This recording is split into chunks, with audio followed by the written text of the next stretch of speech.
Long, long ago, before cities, before words, before time had a name, the earth was wild. Volcanoes were exploding, rivers of fire ran through the land, and giant storms rolled across endless forests. It was a world ruled by nature alone. Among the many creatures of that time, two would one day shape the future of life. One would walk on two legs and learn to think. The other would crawl on its belly and learn to wait. Man and the serpent. The first humans were not strong. They had no sharp claws, no hard skin, no wings to fly. They lived by hiding, by watching, by learning. The world around them was full of danger, huge cats, wild boars, mammoths, and creatures they could hardly imagine. But there was one animal that filled them with a special kind of fear. It didn't roar. It didn't chase. It moved silently, smoothly, almost beautifully, until it struck. That animal was the snake. One morning, a small group of early humans was sitting beside a river.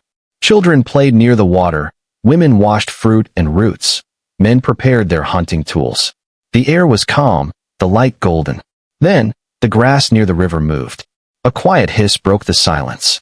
A flash of golden scales, and in an instant, a snake attacked.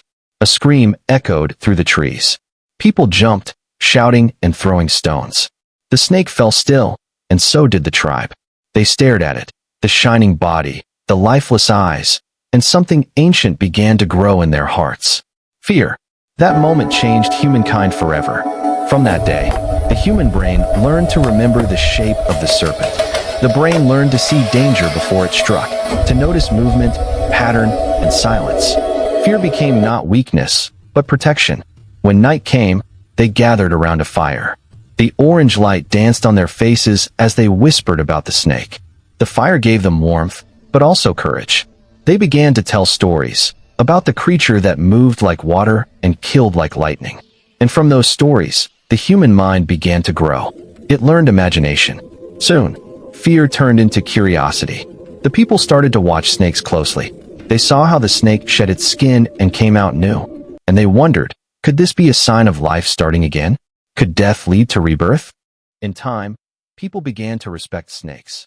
They saw that snakes controlled the balance of nature, keeping rats and pests away, keeping ecosystems alive. They learned that snake venom, once a killer, could become medicine, that something deadly could also heal. The snake had always been both, destroyer and savior, danger and wisdom. And maybe that's why it appears in every human story, from the Bible's garden to modern science. It never truly left us. Today, we look at snakes through glass in museums or on glowing screens. We film them, study them, admire their movement. That same ancient motion that once made our ancestors tremble. The fear has softened, but the memory remains. When you see a snake sliding through grass, notice its grace. Notice the way it moves without sound, how its body catches the sunlight like living metal. Remember that it watched our kind rise from caves to cities. It saw us learn fire, words, and flight. It was here before us, and it will remain after us. Because the serpent does not hurry. It does not change. It endures.